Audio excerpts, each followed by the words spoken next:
Y acompáñenme en la Biblia en Juan capítulo 17.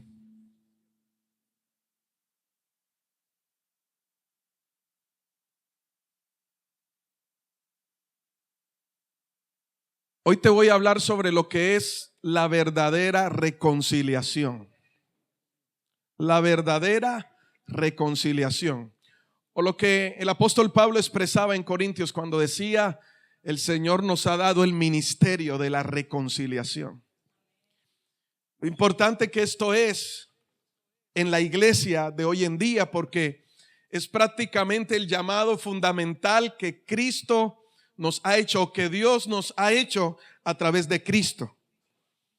Por eso fue expresado en una de las oraciones más importantes que se menciona en la palabra que hizo Jesús. Y digo yo, más, no es que la Biblia diga que es más importante. Para mí, yo lo confieso o lo digo que es más importante porque expresa la esencia del amor de Dios en el evangelio, en la vida del cristiano. Amén. Ya lo tiene, Juan 17. Juan queda después de Lucas y antes de Hechos. Juan capítulo 17. Y vamos a prepararnos para recibir esa instrucción de parte del Señor. Cada vez que me toca predicar, me deleito, me gusta escudriñar en la palabra. Ayer me acosté casi a las 2 de la mañana escudriñando esa palabra, inquiriendo, buscando. Yo me alimenté primero esta madrugada para traerle ese deleite a usted hoy y que usted pueda salir de aquí lleno de esa palabra del Señor, lleno de esa sabiduría. ¿Cuántos quieren esa sabiduría del Padre? Esa sabiduría de Dios para afrontar esta semana y para vencer en el nombre de Jesús. Juan 17, 21. El 21 en adelante. Mire lo que dice Jesús. Usted me perdona si el gallo se me sale en cualquier momento. Dice, para que todos, ya todos lo tienen. Para que todos sean ¿qué? Vamos a leerlo otra vez. Para que todos sean. No dice para que todos sean primero, sino que para que todos sean uno. Uno es diferente a primero. Como tú, oh Padre, mire la comparación que hace Jesús tan importante y comience a masticarlo. Como tú, oh Padre, en mí y yo en ti, que también ellos sean ¿qué? ¿En quién? En nosotros. Mire este misterio tan tremendo, ¿verdad? Porque hay un poder en ese uno, de lo que hoy les vamos a estar hablando. La verdadera unidad está en el uno, que especifica Jesús. Dice que también ellos, o sea, nosotros, la iglesia, los discípulos, dice, sean uno en quién, en nosotros. Ese nosotros, ¿quiénes son? El Padre, el Hijo y el Espíritu Santo. Mire esto tremendo. Para que el mundo, ¿para qué va a hacer eso? Para que el mundo crea que tú me enviaste. ¿Cómo el mundo va a creer que Jesús fue enviado por el Padre cuando hay que una manifestación en el uno? Cuando tú y yo somos uno con Él y Él es uno con nosotros. La Biblia dice que el que se une a Dios, ¿cuántos se han unido a Dios? El que se une a Dios es un espíritu con Él. Ya no somos dos, Él y yo, sino que ahora somos uno. Hay una mezcla allí de espíritu a espíritu. Ahora tú eres uno con el Señor, y como eres uno con el Señor, tenemos la mente de Cristo. Por lo tanto, nuestra vida, nuestro hablar, nuestra ver, nuestra forma de proceder es como lo haría Cristo y no como el mundo nos quiere enseñar. Y dice, verso 22. La gloria que me diste, yo les he dado. Tú sabías que ya el Señor te ha revestido de gloria. A veces hay cosas que le pedimos a Dios, pero usted hoy se va a dar cuenta que ya todo fue dado en Cristo. lo que hay que es aprender a pedir que el Señor nos muestre lo que ya nos fue entregado y nos dé la sabiduría para saberlo utilizar. Para que sean uno. Ahora, ¿para qué nos dio su gloria? ¿Con qué motivo? ¿Para que sean qué? Así que, como nosotros somos, vuelve y lo repite, ¿verdad? Como nosotros somos uno. Y mira esto tan maravilloso. Yo en ellos, tú en mí, para que sean perfectos ¿en qué? Perfectos en unidad. Para que el mundo conozca que tú me enviaste y que los has amado a ellos como también a mí me has amado. ¿Cuántos se sienten amados por Dios hoy? ¿Te está entendiendo esa palabra? Dice, para que el mundo conozca que tú me enviaste y para que el mundo sepa. Por eso usted no se puede comparar con el mundo. Yo siempre he dicho, hay lugares en Barranquilla que no son dignos de usted. Porque usted es un hijo de Dios, amado por Dios. Y las circunstancias que usted viva no definen el amor de Dios. Dios simplemente te amó. Y te amó primero.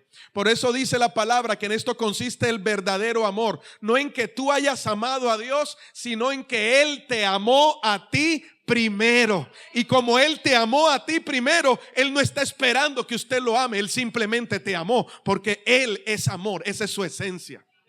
Y como hijos de Dios, esa esencia debe hacerse notoria en nuestras vidas. Amar primero antes de que nos amen a nosotros.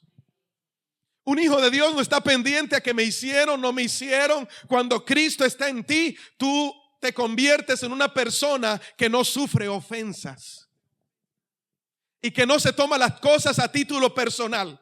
Que no está esperando a que, ay, es que el amor es recíproco. Yo te amo para que tú me ames. No, en Cristo esto es diferente. En Dios tú amas primero. Y cuando tú amas primero, tú estás exento de que te vuelvan a amar.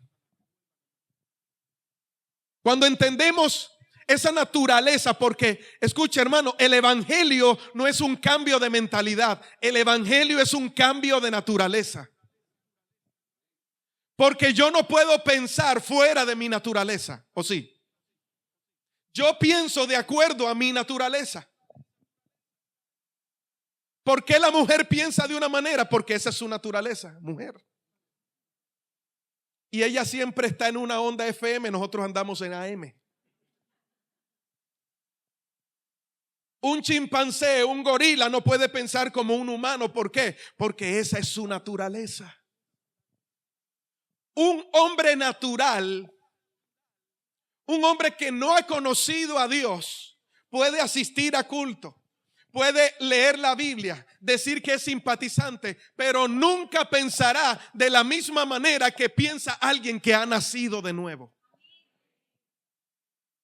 Por eso Jesús nos decía, hay que nacer del agua y del espíritu, hay que nacer de nuevo. Yo de pronto muchas veces prediqué, cambia tu manera de pensar y cambiará tu manera de vivir. Pero Dios me enseñaba, no se trata primero de cambiar la manera de pensar, porque tu manera de pensar está arraigada a tu naturaleza. Y si todavía en ti está la vieja naturaleza, por más Biblia que leas, por más ayuno que hagas, seguirás haciendo lo mismo una y otra vez y nunca tendrás un resultado diferente.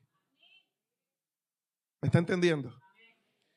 Por lo tanto, Dios tiene que cambiar esta naturaleza. Por eso dice la palabra despojaos del viejo hombre.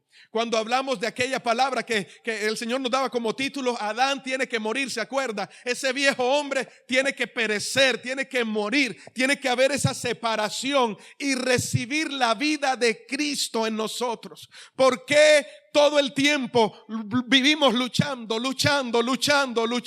una y otra vez? Porque no estamos disfrutando de los tesoros del reino de Dios, porque simplemente no hemos recibido esa nueva naturaleza. Nuestra vieja naturaleza no ha muerto y no hemos resucitado en Cristo. Por eso la Biblia dice que Dios es Dios de vivos y no de muertos. ¿Por qué usted le dice a un cristiano haga esto y haga lo otro y termina haciendo lo contrario? Porque todavía no ha resucitado en Cristo. Porque el que ha resucitado en Cristo se convierte en un ser espiritual. ¿Cuántos espirituales hay aquí? Y el que es espiritual redime el tiempo. El que es espiritual redime el tiempo de esta manera. Cuando Dios te dice algo, lo recibes en el espíritu y lo haces. El que está en su naturaleza todavía se demora pensando. Entonces, cuando Dios nos dice algo, primero viene a la lógica y comenzamos a meditar. Pero es que no me parece, Señor. Pero esto, ¿cómo puede ser? Pero a ver, barájemela más suave, Padre, explícamela allí. No entiendo todavía qué es lo que tú quieres que yo haga. Pero el que es espiritual recibe lo del espíritu y lo hace. Por eso dice el apóstol Pablo, acomoda lo espiritual a lo espiritual. Pero el hombre natural no puede entender las cosas que son del espíritu. La iglesia tiene que ser del espíritu, espiritual, para poder caminar, para poder disfrutar, para poder avanzar en el reino de Dios y hacer. ¿Cuál es el único propósito? Que el mundo conozca que Dios, el Padre, envió a su Hijo Jesucristo.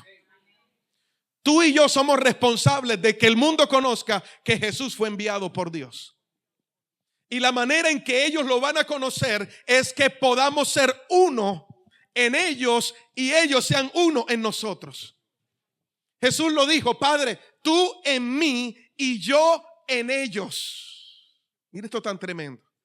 Cuando usted recibe a Cristo, y no le estoy hablando de simplemente repetir una oración, porque hemos entrado en muchos modismos en el evangelio y hemos tomado muchas modas que durante generaciones y generaciones se vinieron pasando, pero que no son netamente bíblicas. Pensamos que una persona recibe a Cristo cuando hace la oración de fe. Y eso no es así. La oración que usted hace simplemente confiesa que Jesús es el Señor. Pero su vida tiene que demostrar que Cristo ya está gobernando su vida. A veces decimos, es que recibe al Señor como tu único y suficiente Salvador personal. Eso no lo dice en la Biblia. ¿Por qué lo vas a hacer personal si Él es de todos? ¿Sí me está entendiendo?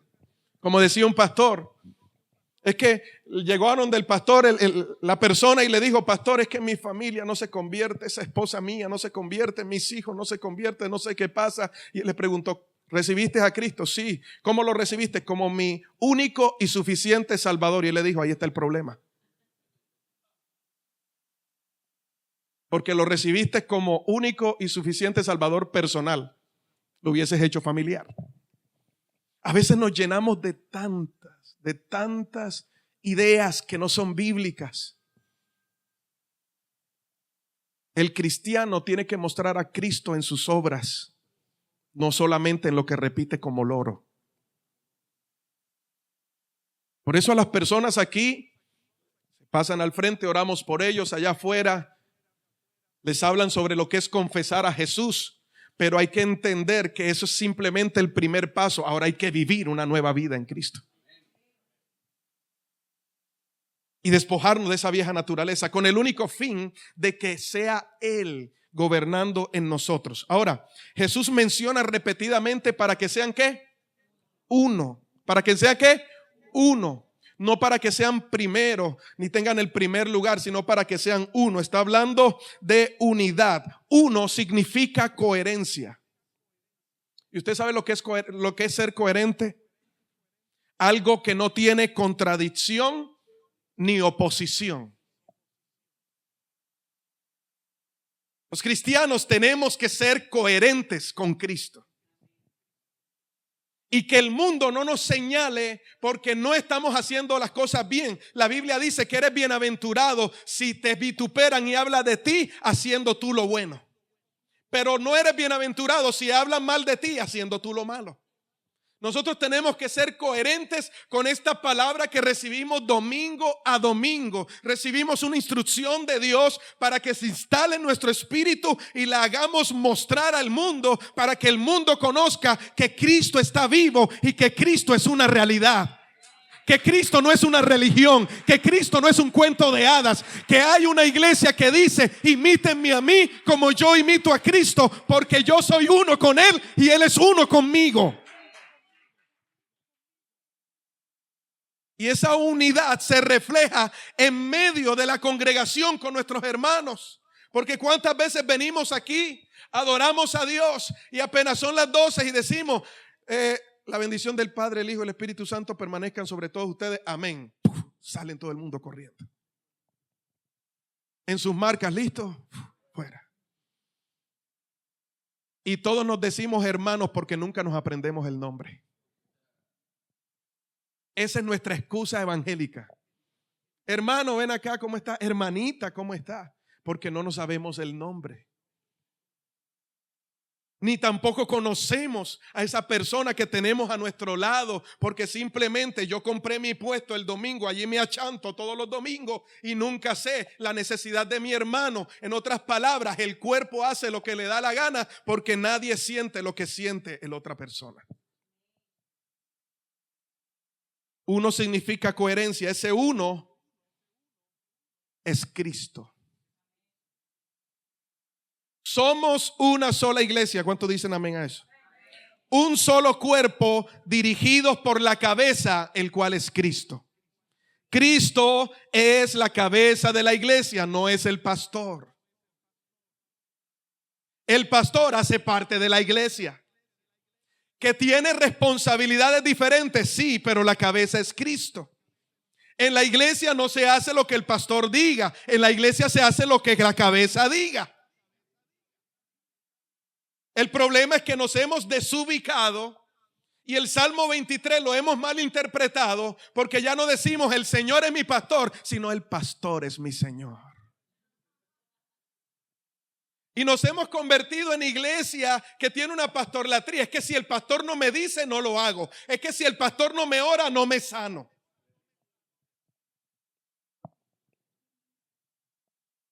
Sonría que Cristo le ama. Ya empezó el pastor. Es que si el pastor no da la orden, yo no voy.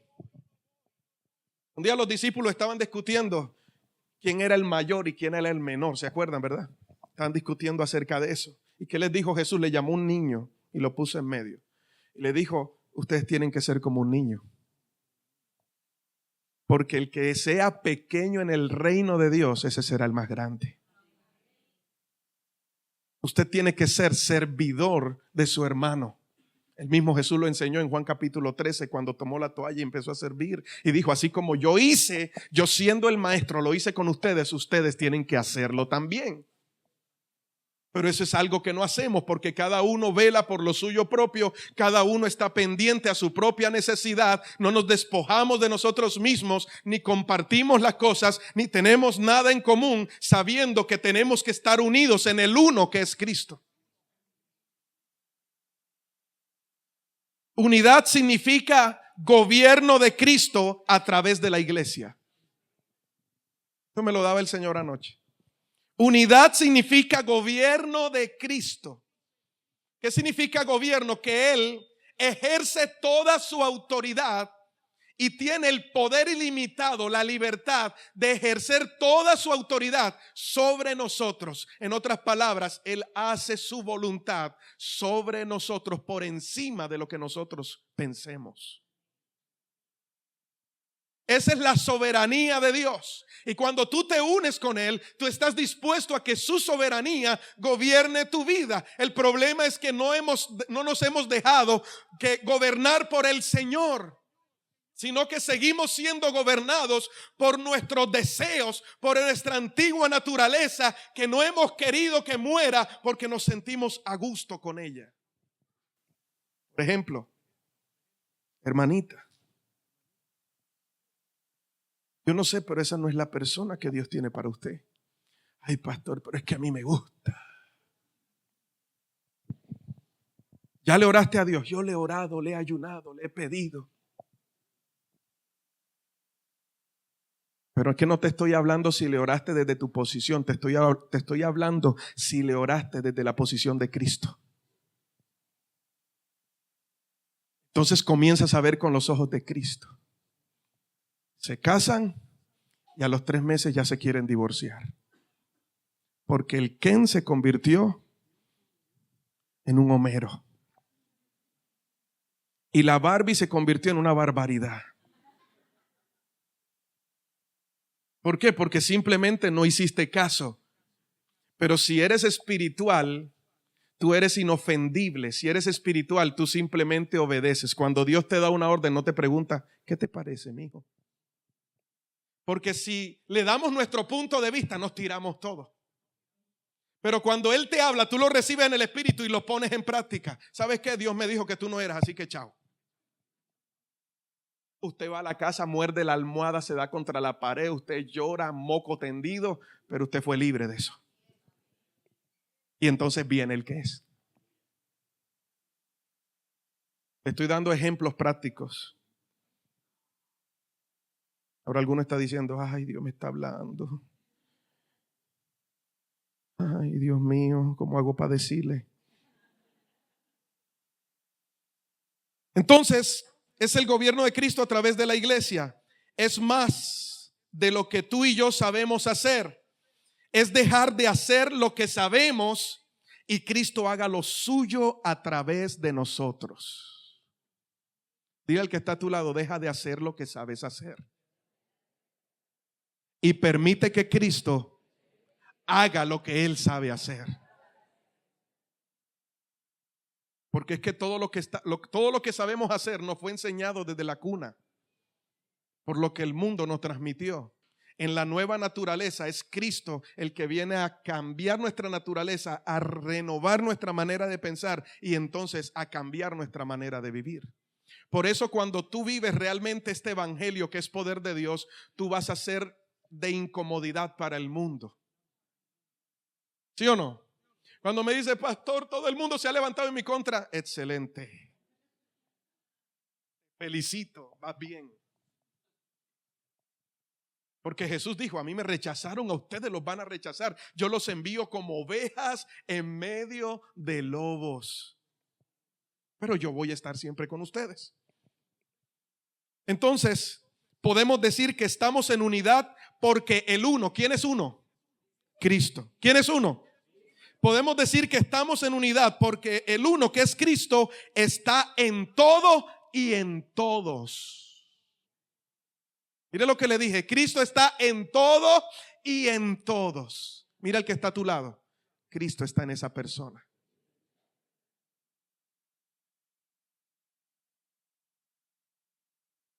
El cuerpo tiene comunión cuando es solo la cabeza la que lo gobierna. ¿Entiende? Determina y da la orden de lo que tiene que hacer la cabeza al cuerpo. De lo contrario, padeceremos de una enfermedad, un cuerpo siendo independiente de lo que la cabeza ordena. Y estuve investigando un poco acerca de esas enfermedades que son un poco raras, pero es donde usted ve a la persona haciendo movimientos intencionales, ¿sí ve? Y emitiendo sonidos que no son los que deberían emitir. Esa enfermedad se llama síndrome de Tourette. No sé si usted lo ha escuchado.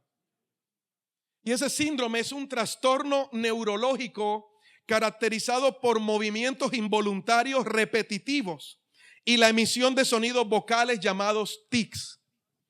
¿Ha conocido personas con tics? ¿Sí o no, verdad?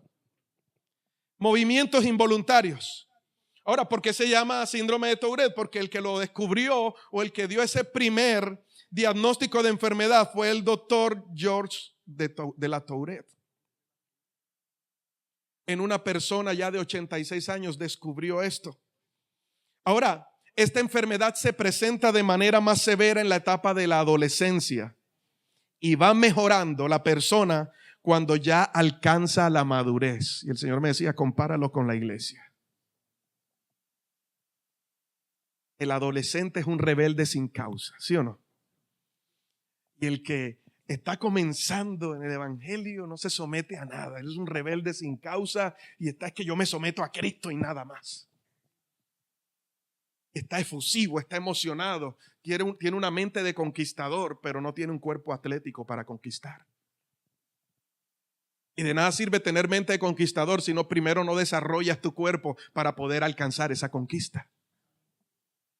Durante mucho tiempo se ha emocionado a la iglesia y somos en el Señor y vamos a conquistar Barranquilla y vamos a conquistar Colombia y la tierra es de nosotros. Pisa lo que eso es tuyo y pisamos cuanta camioneta, pisamos cuanto terreno, pisaste al hombre que está contigo ahora, mejor dicho, pisaste a todo. Porque eso era tuyo y nos emocionamos tanto con esa moda que en algún momento vino malinterpretando la palabra. Y emocionamos a la gente y cuando es el momento de enfrentar, de tomar la tierra, salimos huyendo. Y desistimos de todo porque no entrenamos el cuerpo para que estuviera a la medida de lo que la cabeza le exige. La iglesia tiene que equiparse para que pueda recibir. Un adolescente no entiende todo. Yo no le puedo hablar a un adolescente sobre cosas que solamente se van a entender en la madurez. Por eso la iglesia tiene que crecer, no tiene que quedarse como Peter Pan en el mundo del nunca jamás, con los niños perdidos. Tiene que haber una madurez en nosotros para poder recibir. Mire, el evangelio, que es poder de Dios, solo se manifiesta en una persona que ha alcanzado la madurez. Eso significa la estatura del varón perfecto, el cual es Cristo. Porque todo ese poder en un niño no va a ser bien utilizado y no va a ser de bendición.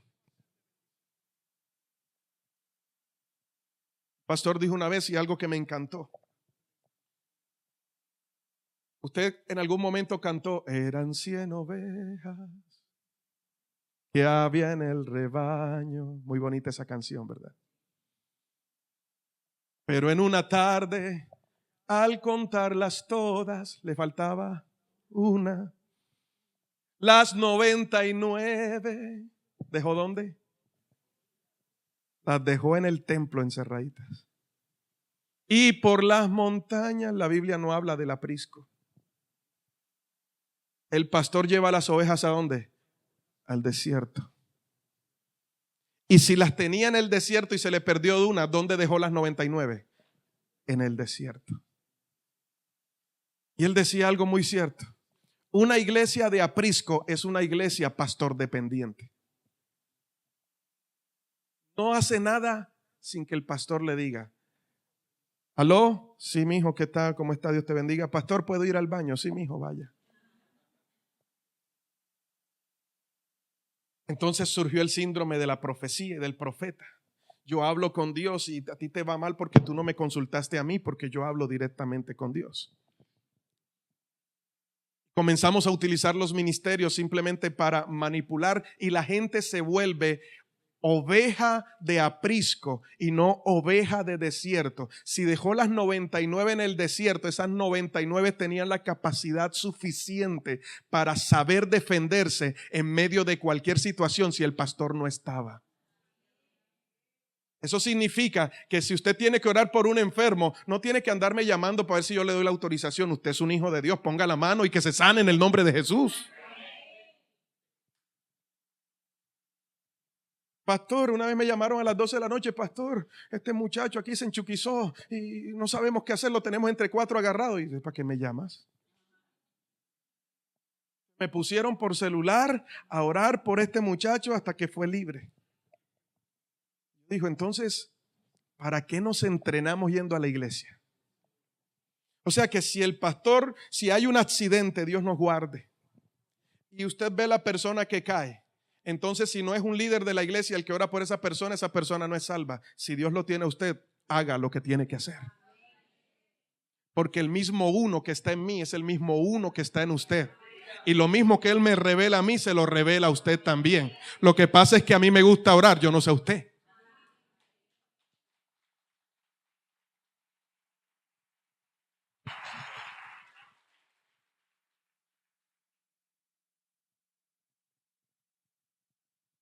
Entonces, si no le ponemos la mano sobre la cabeza, no siente nada. Pastor, deme su bendición. Busque la bendición de Dios. Ahora, yo puedo darle la bendición, gloria a Dios, gracias por tenerme pendiente, pero yo quiero que Centro de Adoración y Avivamiento entienda que usted es dependiente de Cristo. Yo solamente soy el instrumento de Dios para guiarlo y me fue dado una responsabilidad diferente a la que usted tiene. Y me toca ir delante de Dios y darle cuenta por usted. Si yo lo enseño a usted a ser dependiente de mí, yo no voy a tener vida propia. Y usted tampoco. Usted no va a tener una relación con el uno. Ni el uno, que es el Señor, se va a manifestar en su vida, sino tiene que esperar a que se manifieste en mí para que usted lo pueda recibir. Por eso, cuando entendemos que lo que recibe el pastor también lo recibe usted, usted viene a culto y usted no espera que los músicos le dicen levante la mano, bajen la mano, diga gloria a Dios, diga aleluya. Usted viene metido y se mete y disfruta de la presencia de Dios, porque lo mismo que ellos están recibiendo aquí, usted lo está recibiendo allá también. La misma palabra que Dios me está revelando, Dios se la está revelando a usted también. ¿Estamos aquí todavía? Entonces tenemos una iglesia con el síndrome de Tourette. Así. Cada uno tirando por su lado. Esta es mi congregación, mi iglesia. Esta es mi isla. Perdón, la Biblia dice que somos uno. Pero ¿por qué no hemos manifestado esa unidad? Porque no hemos entendido lo que es ese uno, que es Cristo. Ahora, imaginemos a la iglesia de hoy con ese síndrome, donde cada miembro del cuerpo se mueve, hace lo que quiere y no es dirigido por la cabeza. Este es el mayor problema de la unidad. Si Cristo no manifiesta su vida en nosotros, no tendremos unidad jamás. Y esa oración de Jesús para que ellos sean uno significa de que como ellos están unidos y manifiestan su vida en nosotros, entonces nosotros podemos manifestar esa unidad así como ellos son uno también. Porque estamos conectados, hay una conexión de Él con nosotros y de nosotros con Él. Ahora, ¿como cuántas personas habemos aquí? Como 200, 250 más o menos. Imaginémonos 250 personas pensando distinto. Por ahí dicen que cada cabeza es un mundo, ¿sí o no? Yo le aseguro que usted me está diciendo que sí está pensando en la comida de hora de almuerzo. Todos tienen en su cabeza algo. Por algo le dicen a la mente la loca de la casa. Una loca que revolotea, revolotea y revolotea.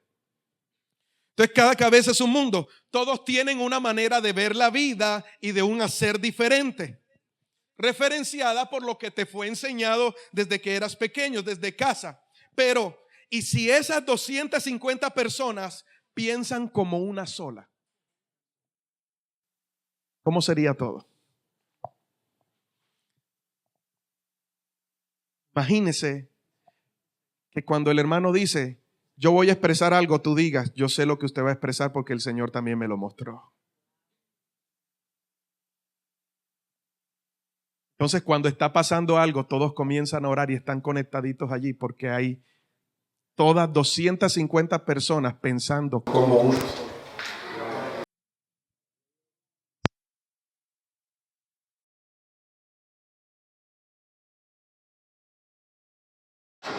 ¿Cuál es el problema de hoy? ¿Sí me escuchan bien? Sí. ¿Cuál es el problema de hoy? Es que queremos ser el uno. O sea, queremos ser el uno y los demás los 249. ¿Sí me está entendiendo? Que los demás piensen como yo. Entonces pensamos que unidad es deja de hacer lo que tú haces para que te unas a mi visión y hagas lo que yo estoy haciendo en este momento. Ese es el mayor problema de mucha congregación hoy. que no se puede hacer una campaña y todos por salvar a las almas, sino que vamos pensando, ¿y cómo voy yo ahí? Ajay, jáfana, jáfana. Ajay. ¿Cómo? Porfirio Barbajacó. Solo porque yo soy más grande, yo soy más próspero, yo tengo más influencia, yo tengo más títulos, etcétera, etcétera, etcétera. Cosas que el apóstol Pablo decía, los tengo por basura para ganar a Cristo. Y cuando el apóstol Pablo habla de basura, no está hablando de cosa inmunda, está hablando de algo que ya perdió su validez, que ya cumplió su ciclo.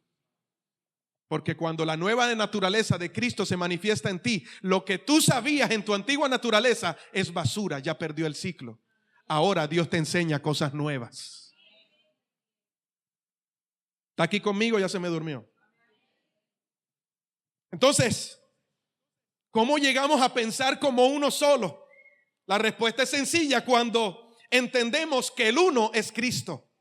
¿El uno es quién? Entonces todos estamos interconectados por la misma mente de Cristo a través del Espíritu Santo. Cuando falla esa interconexión entre las neuronas, entre el cuerpo, entonces el cuerpo comienza a hacer movimientos involuntarios y no hay armonía, no hay relación y no hay comunión.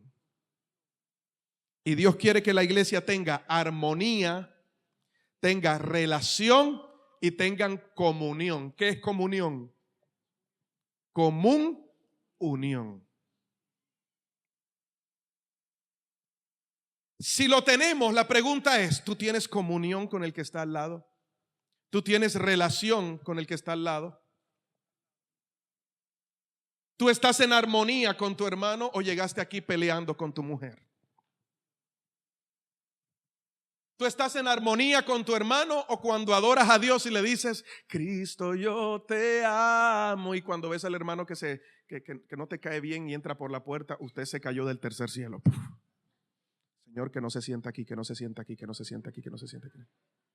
Dios mío, Padre, yo mejor me hubiera visto el servicio por el Facebook Live. Y comenzamos a incomodarnos con el hermano. Entonces le decimos a Dios que lo amamos y no lo vemos. Ahora, si Cristo es el uno y está en todo y en todos, ¿quién está en tu hermano? Cristo. ¿Será que Cristo puede odiar a Cristo mismo? Entonces Cristo no está en ti.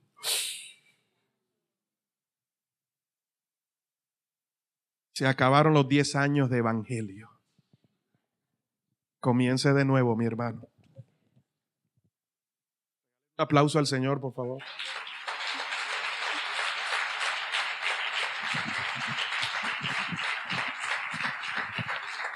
Porque cuando usted perdona, ¿sabes qué es perdonar? Es despojarse de ese antiguo recuerdo. ¿Cuánto aquí manejan computador? Cuando usted hace control-alt, ¿o cómo es ese borrado que es permanente, que ya no? ¿Ah? Shift suprimir, ¿verdad? Te borra.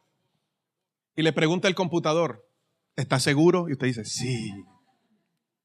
Y se va para la papelera. Y usted va a vaciar la papelera y vuelve y le pregunta, ¿está seguro? Y usted como que duda, no, bueno, vamos a dejarlo ahí en la papelera por si cualquier cosa. No, usted bórrelo por completo. Porque entonces al día siguiente cuando usted ve a su hermano, usted lo va a ver con los ojos que lo ve Cristo.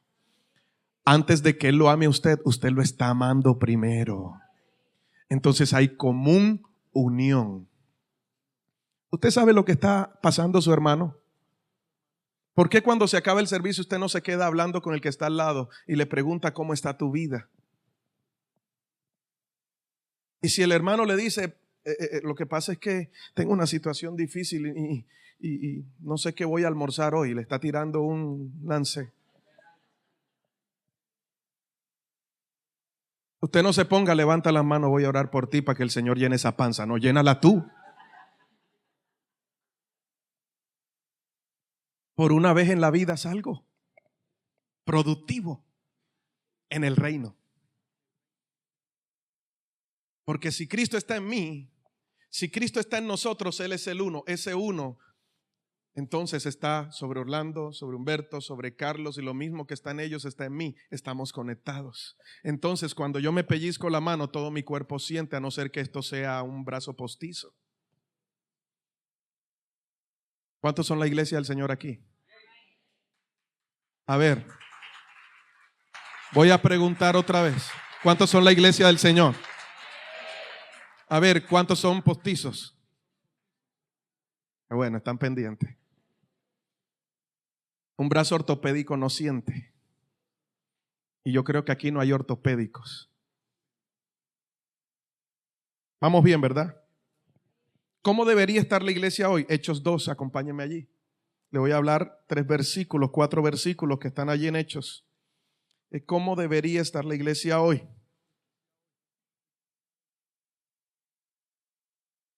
Ya estoy casi terminando. Estoy adiestrándome en resumir las prédicas, porque si no apenas estuviera en la introducción.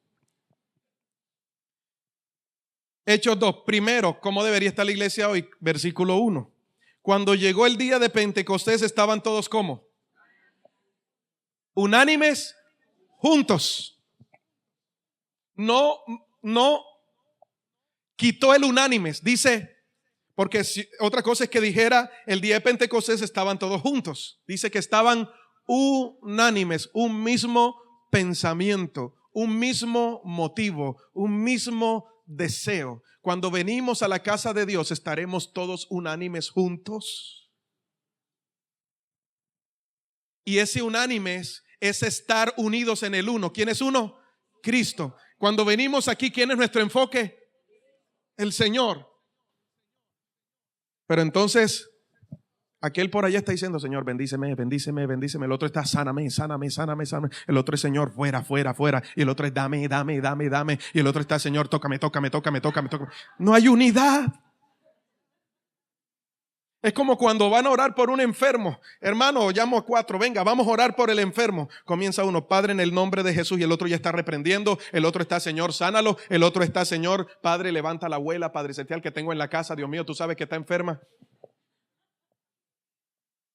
Y cuando vamos a reprender un endemoniado, fuera en el nombre de Jesús, y el otro está, te ato. El otro está, te reprendo. El otro está, cálmate. El otro está, denle agua. Pues dice el demonio, ¿a quién escucho? Porque no estamos unánimes, porque no entendemos ese propósito que hay en Cristo, que es el uno. Usted viene aquí para adorarlo a Dios, no para pedir por su necesidad, por su problema, por eso se resuelve como consecuencia de que Cristo habita en su vida. Entonces hay unidad, hay comunión, como un acuerdo. El verso 42 que dice del capítulo 2.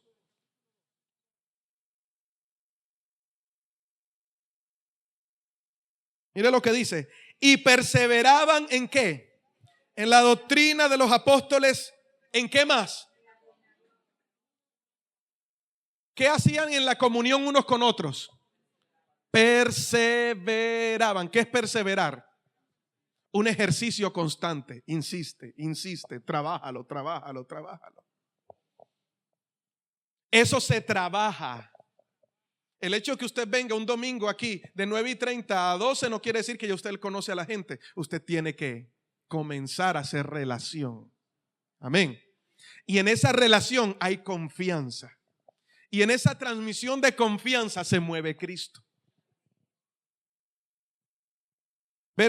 Entonces dice que ellos en la comunión, perseveraban en la comunión unos con otros, en el partimiento del pan y en las oraciones.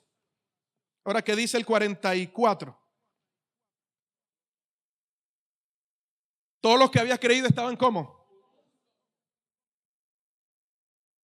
El verso 44 dice, todos los que habían creído estaban juntos y tenían en común todas las cosas. Ahora, ¿será que todos vivían igual? ¿A qué se refiere a que tenían en común todas las cosas? A Cristo. A Cristo. Verso 46. y perseverando unánimes cada día, ¿en dónde? En el templo. Y partiendo el pan, ¿en dónde? Y al que está a tu lado, te voy a hacer una invitación a comer a mi casa.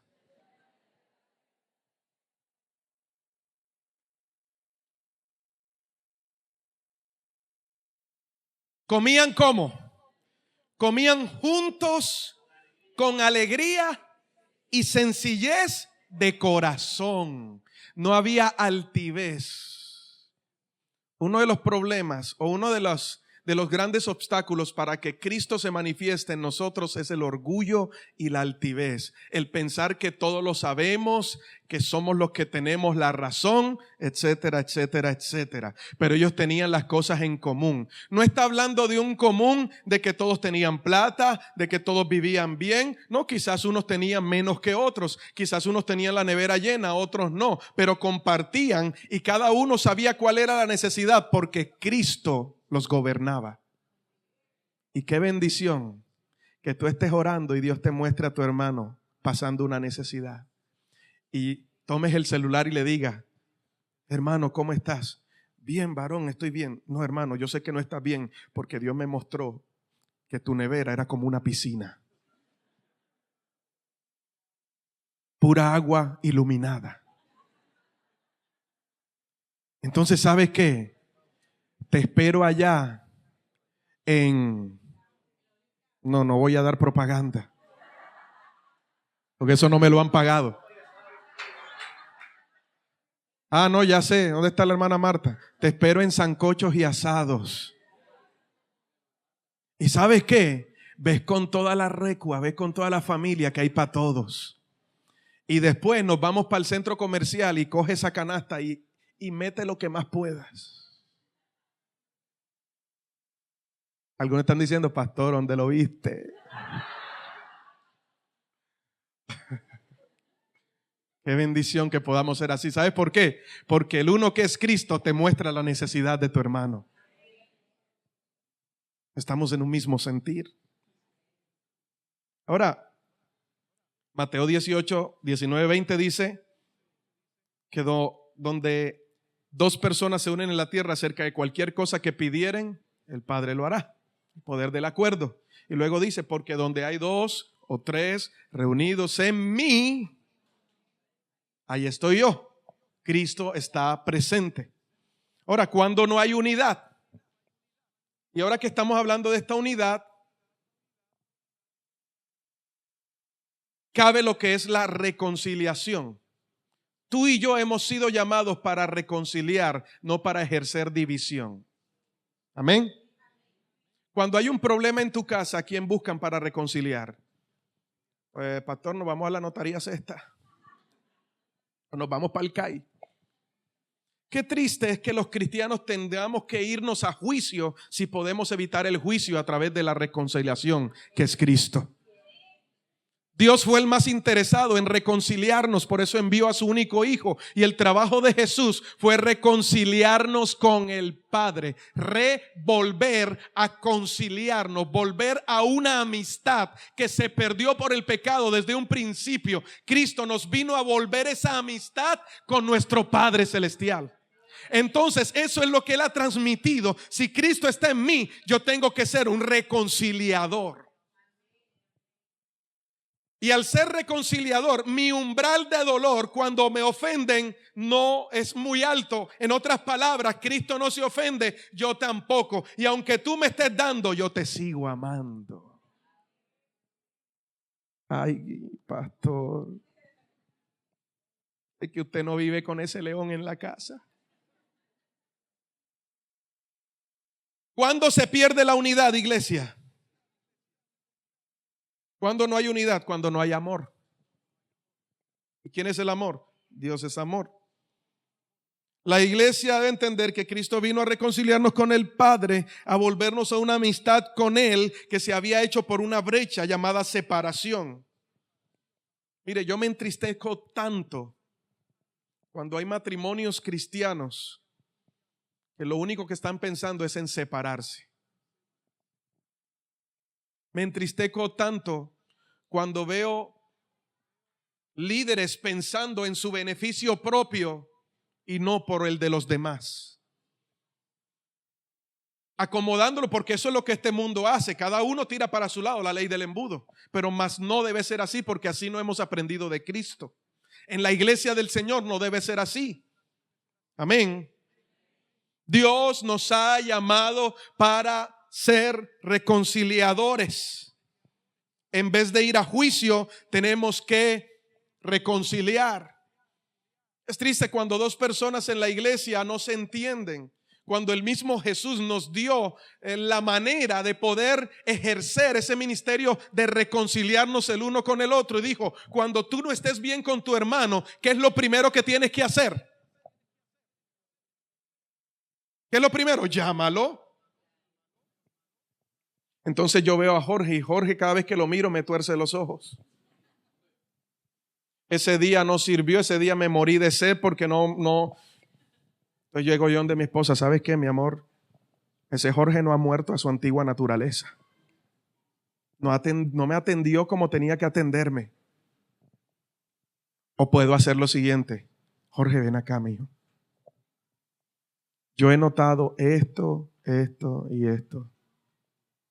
Yo te pido perdón porque en algún momento te pude haber ofendido. Tú eres mi hermano en Cristo y yo te amo. El amor cubrirá multitud de pecado y amontonará ascuas de fuego. Entonces la actitud de Jorge va a cambiar. ¿Sabes qué, pastor? Es que a mí me pareció que usted me torció los ojos primero. Pero yo no esperé a que él viniera. Yo fui a él. ¿Qué hubiese pasado si Jesús para salvarnos, hubiese esperado a que usted viniera primero? Estuviéramos en el infierno todito. Él tuvo que venir primero. Filipenses capítulo 2 dijo que no estimó el ser igual a Dios como cosa a que aferrarse, sino que se despojó a sí mismo, siendo obediente hasta la muerte y muerte de cruz. Cuando él hizo todo eso, entonces Dios lo exaltó hasta lo sumo y le entregó un nombre que es sobre todo nombre. Haya pues ese sentir que hubo en Cristo Jesús. Los músicos me van acompañando, por favor.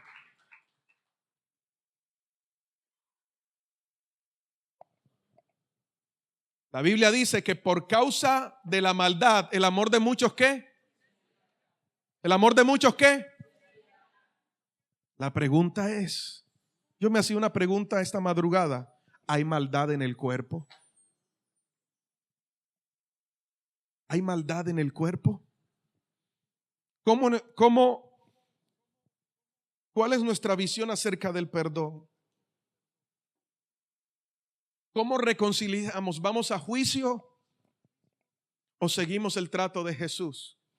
Si tu hermano no te escucha, entonces llama a otra persona, a un testigo, y trata de arreglar las cosas con tu hermano estando un testigo. Y si con ese testigo tu hermano no mejora, sino que sigue igual, entonces reúne a la congregación y hazlo delante de toda la congregación. No para ponerlo en deshonra, sino para cubrir su vida. Porque cuando tú corres a hacer eso, tú estás cubriendo la vida de tu hermano, así como Cristo te ha cubierto a ti. Ese mismo ministerio tenemos que utilizarlo en nuestra casa. Cuando usted discute con su pareja en su casa, ¿quién corre a reconciliar primero? ¿O somos aquellos orgullosos que decimos: no, él me ofendió y que venga él? ¿O ella fue la que lo hizo? Jesús dice: no interesa quién lo hizo. Corre tú y evita que Satanás haga una brecha y traiga maldición sobre ustedes. Porque es Cristo en ti. Si ya nuestra visión cambia. ¿Y sabe por qué el Señor me inquietaba con esto? Y tiene que cambiar, porque el Salmo 133 dice que allí donde están los hermanos unánimes, juntos y en armonía, envía Jehová bendición y vida eterna. La vida eterna no puede estar en juego. Me mandaron una imagen en estos días y yo creo que la mandé por WhatsApp. Un pastor decía: no hay peor fracaso que aquella persona que tiene éxito en lo que no es eterno. Y yo le añado: y que fracase en lo que debería ser para lo eterno. ¿Qué estás sembrando para tu eternidad, iglesia? Comencemos a que ese uno se manifieste en nosotros, Cristo. Termino con esta palabra. Acompáñenme allí, Colosenses capítulo 1.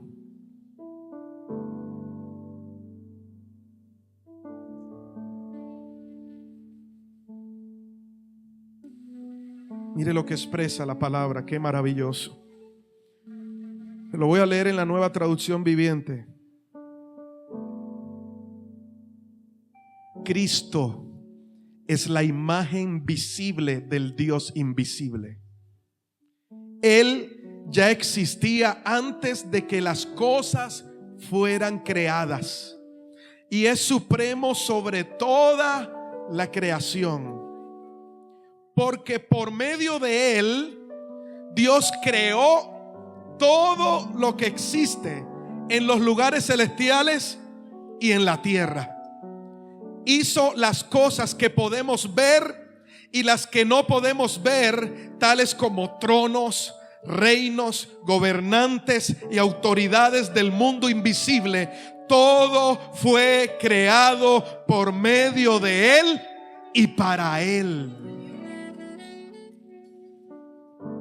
Él ya existía antes de todas las cosas y mantiene unida toda la creación. Cristo también es la cabeza de la iglesia, la cual es su cuerpo. Él es el principio supremo sobre todos los que se levantan de los muertos. ¿Cuántos se han levantado de los muertos? ¿Cuántos han resucitado? Para que me entienda, en Cristo. Dice, Él es el principio. Así que Él es el primero en todo. Pues a Dios en toda su plenitud le agradó vivir en Cristo. Mire esto tan tremendo. Toda la plenitud de Dios está ¿en quién? En Cristo. ¿Y Cristo dónde habita? En nosotros. O sea que toda la plenitud de Dios está ¿en dónde? En nos. Mira el que está a tu lado. La plenitud de Dios está en el que está a tu lado. Algunos cierran los ojos y dicen: Señor, revélate, revélate. Dice Dios: abre los ojos que estoy a frente de ti. Estoy a tu lado. Estoy atrás, estoy adelante.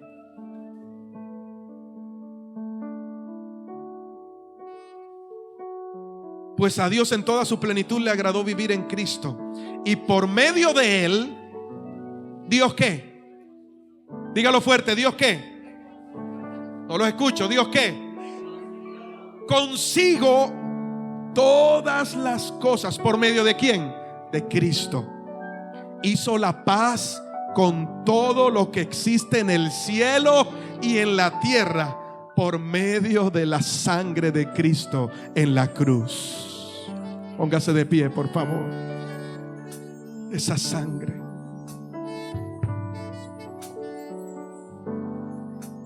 Eso los incluye a ustedes, que antes estaban lejos de Dios, eran sus enemigos, separados de Él por sus malos pensamientos y acciones. Pero ahora Él los reconcilió consigo mediante la muerte de Cristo en su cuerpo físico. Como resultado, si usted estuviera viviendo esta palabra, usted se alegraría. Como resultado, los ha trasladado a su propia presencia. Amén. Y ahora ustedes son santos. Diga al que está a tu lado: tú eres santo. Oh, usted no lo cree. Algunos dicen: no, yo estoy en proceso. Usted ha sido santo por la muerte de Cristo en la cruz. Amén.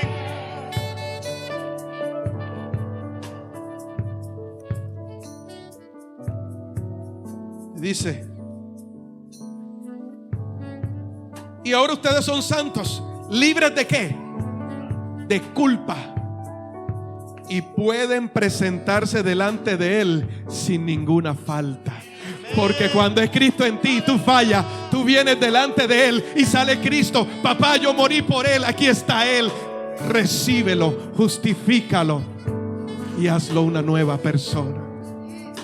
Y cuando tú vas a su presencia, el Padre no te ve a ti, el Padre está viendo a Cristo. El Padre está viendo a Cristo. Oh, yo te estoy diciendo, el Padre está viendo a Cristo. Está viendo su misma imagen en ti. Esa es la iglesia hoy.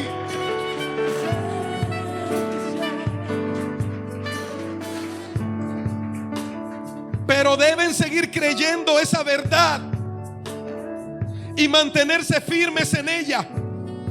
No se alejen de la seguridad que recibieron cuando oyeron la buena noticia. Esa buena noticia ha sido predicada por todo el mundo, dice la palabra. Y dice Pablo: y yo fui designado servidor de Dios para proclamarla. Ahora tú eres el enviado de Dios en este tiempo para proclamar esa verdad. Tú has sido llamado para proclamar ese ministerio de la reconciliación. Tú has sido llamado para que ese uno se manifieste en ti. Comienza a manifestar ese uno desde tu matrimonio. Ya no son dos más, sino uno solo en Cristo. Ya no son 200, 300 personas. Ahora somos uno en Cristo.